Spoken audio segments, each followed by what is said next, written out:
Hi guys, your old buddy Rorschach here with Frank Miller's work of unparalleled excellence in Xerxes, 4 of the House of Darius and the Rise of Alexander, 3 of 6. This is unlike anything else, obviously, that is available on the comic book market today. This is very much off of the modern progressive plantation of matriarchal, one punch of doom, empowerment of females, emasculation of males, and the push for a hate speech, totalitarian leftist state. That's the comic book industry today.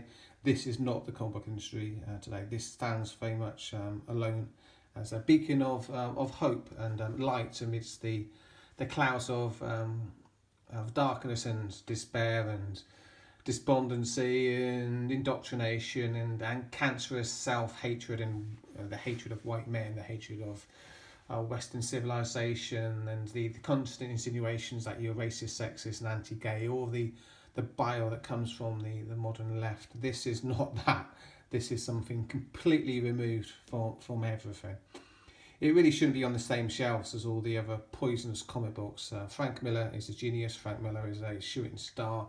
And once his light is dimmed forever, we'll miss this guy. We'll be looking back at his work for a long, long time and seeing different aspects that we've missed when the shooting star first came our way and illuminated our days and nights.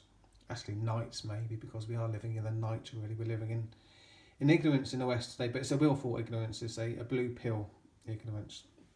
Might explore that a bit later on in the review, actually.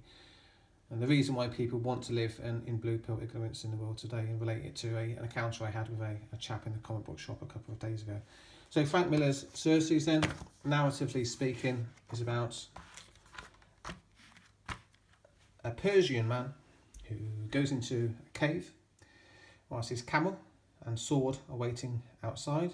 So this is not Jesus, that's for sure. There's a difference here. I don't think Jesus had a sword on the camel waiting outside his cave when he was resurrected. So this man comes out of the cave and declares that he's a god who wants to conquer the world. Every living thing must bow before me, and he no longer thinks he's a man, he thinks he's a god. So this god from the desert wants to finally subjugate every living thing on planet Earth. Everyone must bow to the god of the desert. Resonating heavily already, isn't it? Particularly for Europeans. So we shoot forward a little bit in his life story, and where he's assassinated, or is he? And we get a treat of visual artwork which is unmatched by anything that you'll get in any other comic book. Look at this and notice how few speech bubbles you have here. This is all about the artwork. This is show not tell. This is what comic books should be. This is what comic books can be when the man responsible for the creativity here is given free rein to do what he wants to and demonstrate his mastery of the comic book form, the comic book medium. Check this out. This page here is probably my favourite. Look at that. You don't need to waffle on Bendis style. The images tell the story. You just need a little bit of a prompt from the words. So, Miller knows. Bendis, he'll be clueless until the day that he is taken from us. So, there's a but here when we're talking about the death of Xerxes, and you always have to wait for the but. Disregard everything that came before, always wait for the but. Does the God King wander still, Xerxes? So, has the god died? Did he die all those centuries ago? Or does he still wander the earth today? Is there still a god from the desert who wants to subjugate and rule us all? I think we know the answer to that question. Right.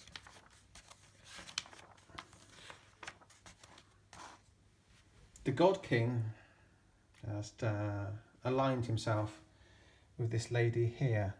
And who is this lady? This again, of course, is going back in his story. It shoots forward and back, to and fro in his life story. So what's happening here? Why is he doing a deal with this lady? from the tribe. And because this is the God King from the desert who wants to subjugate the world, teaming up with the tribe from Judea.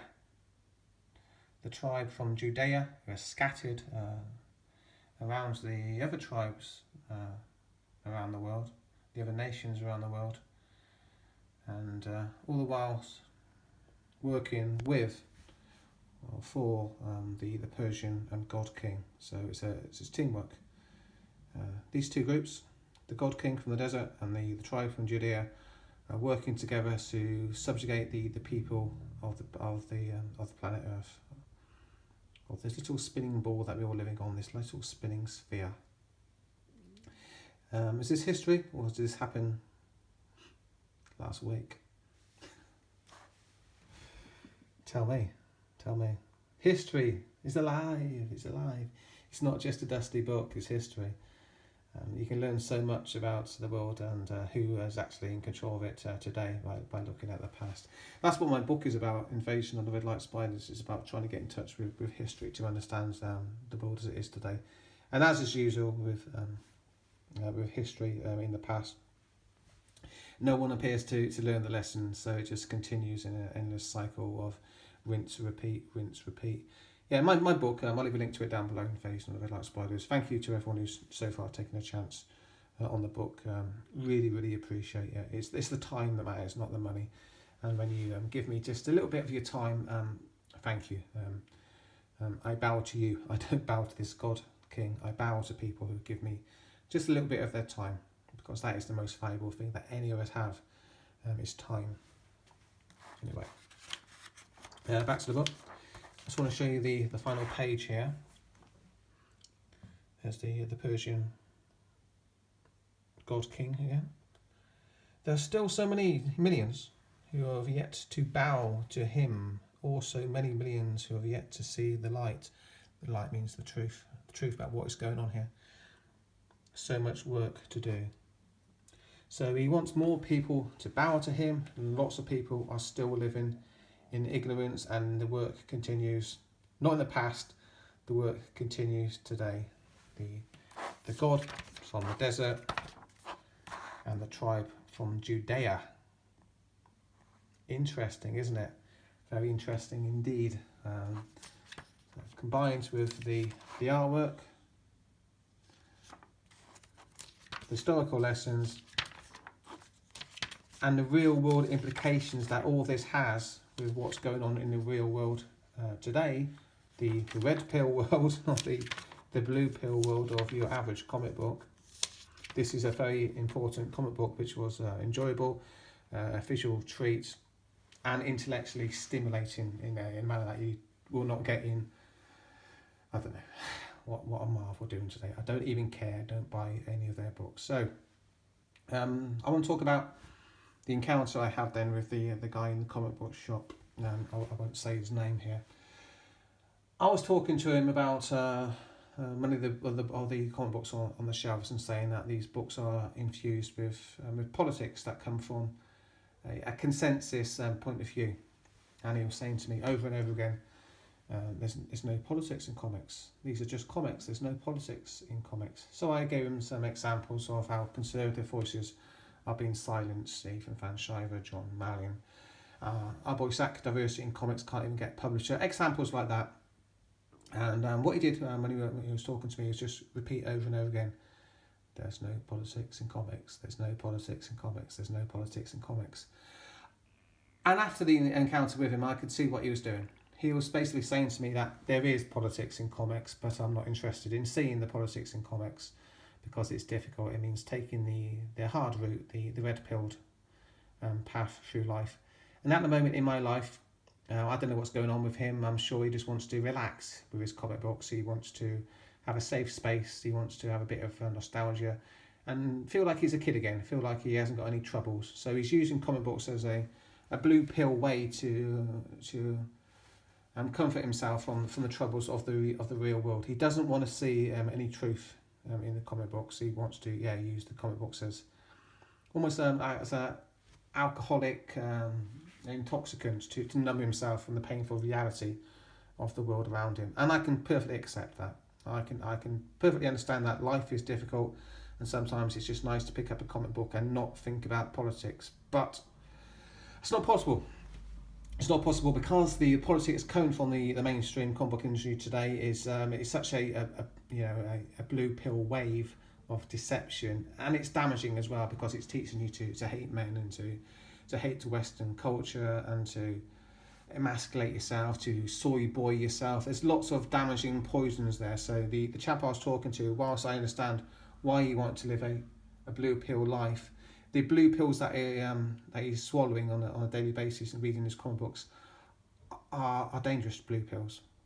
And I think that the time has come then to accept that the only way we're going to fight back against the poisonous agendas which are being fomented upon us from on top is to recognise that the blue pills are no longer just numbing.